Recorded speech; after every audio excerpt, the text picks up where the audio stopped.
Welcome to Impact on Ohio, the series where we highlight Ohio leaders from the State House to the U.S. Capitol. We sit down with dedicated public servants to tackle the issues that matter most to Ohio businesses. Brought to you by the Ohio Chamber of Commerce, the state's leading business advocate. We aggressively champion free enterprise, economic competitiveness, and growth for the benefit of all Ohioans. Stay tuned for insightful conversations that will shape the future of Ohio's business landscape. Get ready for Impact on Ohio, where business meets leadership, because Ohio's success is everyone's success. Hi, I'm Steve Stivers, President and CEO of the Ohio Chamber of Commerce. Thanks for tuning in to the Impact on Ohio video series, where we sit down with key leaders from Ohio. Today, I'm joined by Senator George Lang. Senator, thanks for being here today. I'm glad to be here, and anytime I can talk to someone that represents the business community, that's what I'm all about. Well, Senator Lang, you've been a real leader on business issues, and you've transitioned from being an entrepreneur in the private sector to public service. Can you talk about how your business experiences have shaped your role as a policymaker, now a legislator, a state senator, formerly a state rep, but all the stuff that your experience in business has done to make you ready to be a policymaker? Yeah, one of the things that policymakers don't see is the unintended consequence of what policy does. And it was probably that unintended consequence of both federal and state policy that motivated me to run for office in the first place. In the private sector, I still own 5 businesses, and it's still my primary focus is the private sector, not my public sector job. But regulations, taxes, they all have an unintended consequence that usually is negative on business, especially the small business guy. So I'm here to fight for the business community. Well, you've been a real leader on business issues, and you co-founded the Business First Caucus, which is now, I think, one of the biggest caucus groups in the entire legislature. Can you talk about sort of why you did that and what you think has been impactful in doing that? And what are the goals of the Business First Caucus moving forward? Yeah, so when I first got appointed in September of 2017, we did a long look at business in Ohio. And we actually went back 50 years, and we looked at Ohio from 1970 to about 2020. It was 2017 at the time.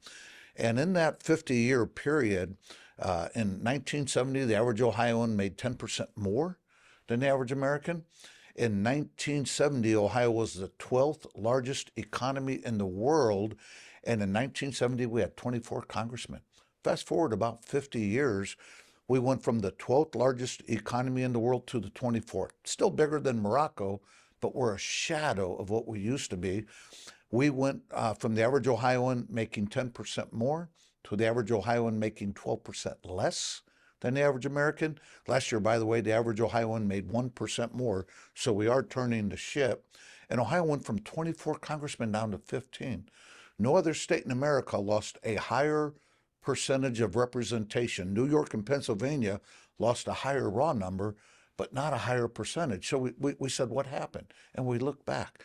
1971, the income tax, not just on individuals, profits of corporations, one tax after another, one regulation after another, and we started driving businesses away, and people went where the jobs were.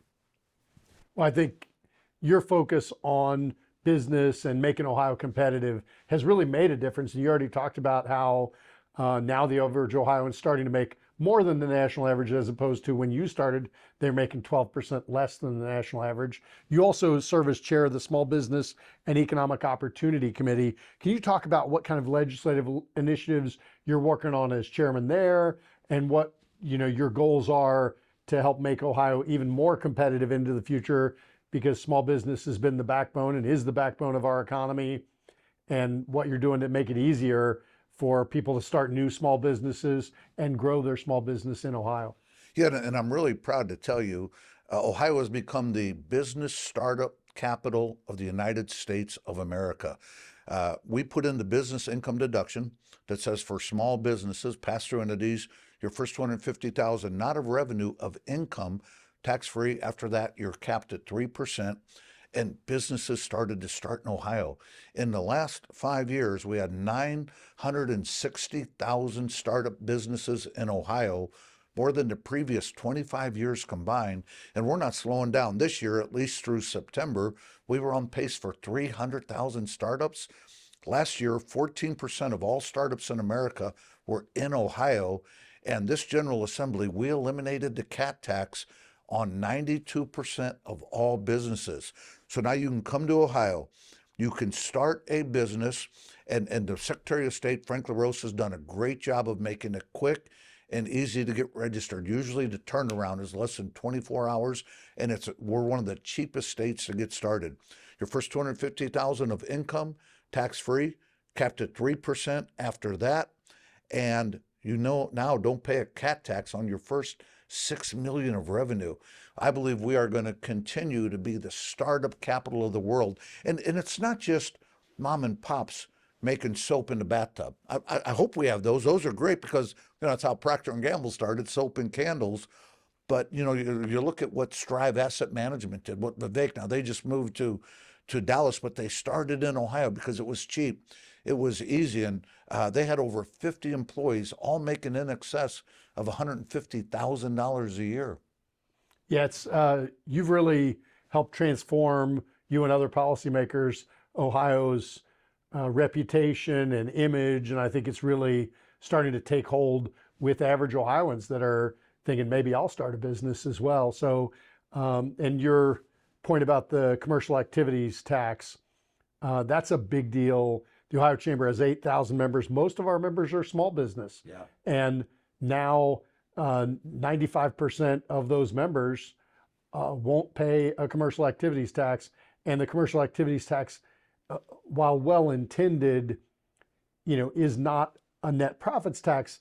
It's a revenues tax. So it's especially punitive to those early stage startup businesses or lower revenue businesses. So we were excited to support that effort. We think it's the right thing to make Ohio more competitive. I know that there were a few bigger businesses who maybe aren't as happy with that exemption, but everybody's treated the same. The first $6 million is exempt for everybody, That's right. Not just small business. So we think it's fair. We have large and small businesses.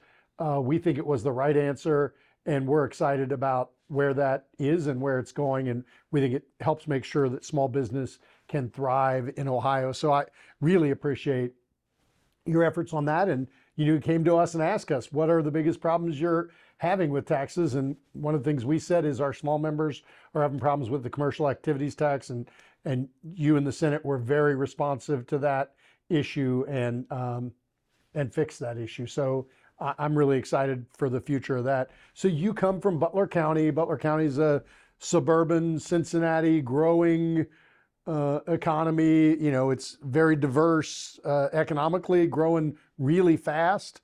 And what kind of unique challenges do you see in your area, kind of sandwiched between Dayton and Cincinnati, where they're growing together right in Butler County and Liberty Township and that whole area? Yeah. What kind of unique challenges does that create with some of the growth that you're seeing? The number one issue faced today by employers is workforce development. And Butler County is very unique. People give me credit for creating the vision of Westchester. It wasn't me, it was John Boehner, who came way before I did. He was a trustee probably 10 or 15 years. He created the vision of making Westchester and Butler County the most friendly community and business-friendly community and county in the state. Now, I think I put it on steroids, but if you look at Butler County, overall, we have the lowest sales tax in the state. We have the lowest overall income tax of the state, with the exception of counties that have a largely agricultural community. And where I'm at, Westchester, we have no income tax at all.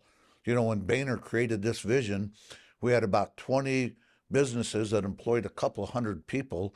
Today, we have over 4,000 businesses that employ over 70,000 people. We actually have more daytime employees working for the business community than we have citizens. We have roughly 65,000 citizens. And what that business growth and that emphasis on business first has meant to the citizens is amazing. We haven't had a tax increase in our general fund since the 1990s. Steve, when you put business first, everything else works. Well, you're absolutely right. And we've seen it in Butler County, the explosion of the economy there. And you talked about workforce being sort of the number one issue. How do you see the future of workforce development? How are we doing in Ohio? And what do we need to do to make sure that we're training the workforce of today and tomorrow, Senator? You know, there are 5 critical components that advanced manufacturing is looking at in the future.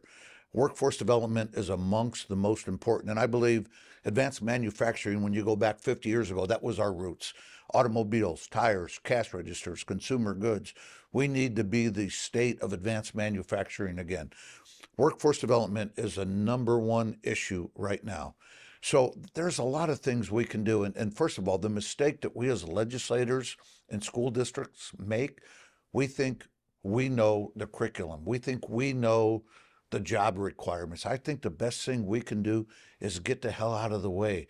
Let the businesses come in and work with our technical schools to create the curriculum, to create the job of the future.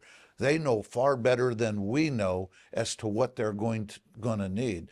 So I think it's important that we listen to business, we let business lead, but there's a lot of other things that we can do. You know, these numbers are before COVID, but before COVID, America, 4% of the world's population, 26% of the world's incarcerated. I happen to think Americans are better than the rest of the world, not worse.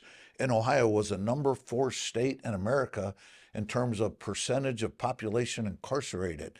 Now, don't get me wrong, there are people that need to be locked up, but I think we need to stop locking up people we're pissed off at and only lock up those that scare the you-know-what out of us, because we need able-minded and able-bodied people in the workforce. So there's a lot of creative things that we can look at to have a positive impact on workforce development. But the number one thing we can do is listen to business. Yeah, and so with that in mind, listen to business. One of the interesting things that we've found, there's 660 school districts in the state of Ohio. They're all required under the law to have a business advisory council. You may or may not know what most school districts do is outsource that to their educational service center, ESC. The problem with that is if the school's not the one listening anymore. And, I think it might be worth taking a look at whether we should be letting them outsource that to the ESC or making them do it themselves. I do feel like the school districts that run their own business advisory council are better prepared to have a curriculum that trains their students and gets them ready for the jobs that are available in their community. So instead of a check the box exercise, we'd love to see maybe that exception go away where they can't outsource it. They have to do it themselves. Not very often will you hear us say, you need to put another requirement on schools. But in this one, I think just making them listen, we'd love to see that happen. And so, if that's something that we can work together on, we'd love to work with you. And just to reinforce the brilliance of that, I'm just looking at Butler County. The only school district I know that does that well is Butler Tech. It's a technical school. They have the business advisory committee. They meet once a month. These guys are the ones creating the curriculum. They're literally opening their businesses up to be the classrooms. We're sending teachers in there to teach math and writing in the afternoon and reading, and in the morning they're getting their technical education from the businesses that are in place. And Butler Tech has a strong history now of graduating kids on Saturday. On Monday, they've got a job making $60,000 with benefits and overtime. It's $100,000 a year package with no college debt. And last year, Steve, Butler Tech had 3,000 applicants for 1,200 openings. Wow, that kind of speaks to the need, doesn't it? Sure does. and the demand. Well, so you're now 7 years into your public service as a state rep and now a state senator. So what do you think the most impactful pieces of legislation you've had a chance to work on, and why were they important to you? Well, I think the most important thing I did, my first General Assembly, there was a group led by Speaker of the House who was trying to get rid of the business income deduction. And I fought hard. I used every bit of political capital I had. And the speaker told me, he said, George, you don't understand. If you put the little guy first, not business, they're going to lift business up. And I said, Mr. Speaker, you don't understand. If you put the business guy first, you don't have any little guys. So it was a fundamental disagreement that we had. And I learned, I lost that fight in the House. I had to go to the Senate, and Matt Dolan, who was the finance chair at the time, I took it to him, and I get too much credit from the small business community for saving that business income deduction. And where I was a warrior in the fight, Matt Dolan was a general. He's the one that really gets the credit. So I'm real proud of that. I'm really proud of the amount of regulations that we have started to get rid of. You know, I'm so proud of what the federal government is doing with DOGE, the Department of Government Efficiency. We need to do DOGing right here in Ohio. And Steve, I believe we're going to look back at this and say DOGE is a verb. Yeah, I love it. Well, that's good stuff. Let's talk about your background. You know, with your background in communications, marketing, and business, how do you kind of approach leadership and decision making as a public official? You know, it's a great question. I learned so much from Kirk Schuring, my beloved friend who recently passed away. He taught me about the science of legislating and the art of legislation. And the art is all about relationships. It's all about helping others.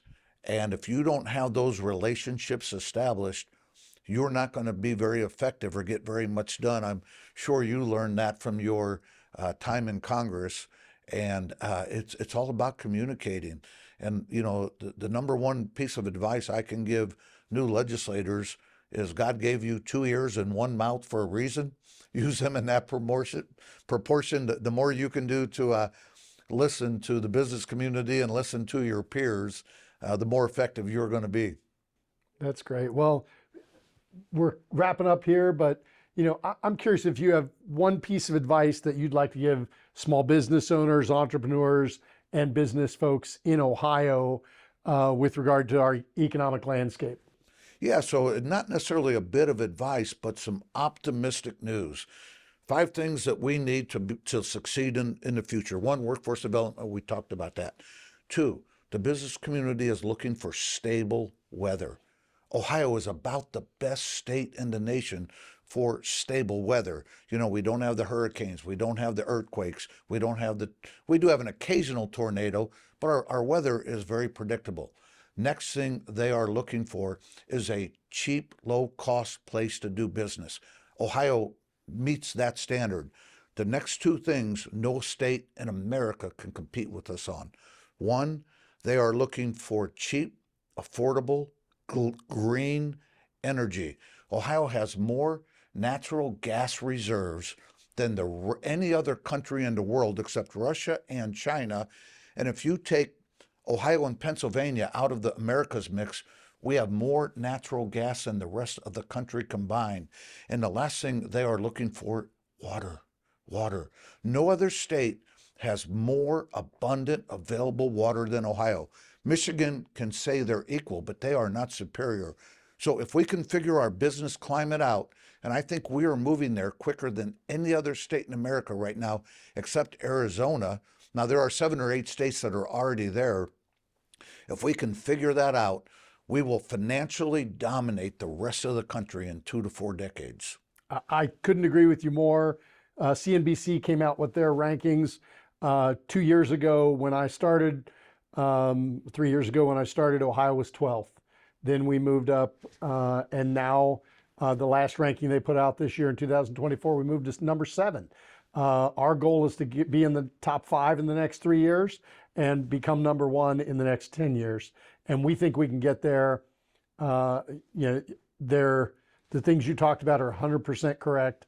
I think Ohio's on the move. We've got a few more things we've got to keep doing, but I feel really good about the future. And we are so lucky to have policymakers like you, Senator. Thanks for being with us today, and good luck in your future. Thanks for everything you do. Thanks, Stephen. Thanks for everything you do. Thank you. If you have an idea for the Impact on Ohio video series, email us anytime. You can also scan the QR code to take you directly to the YouTube page and watch Impact on Ohio.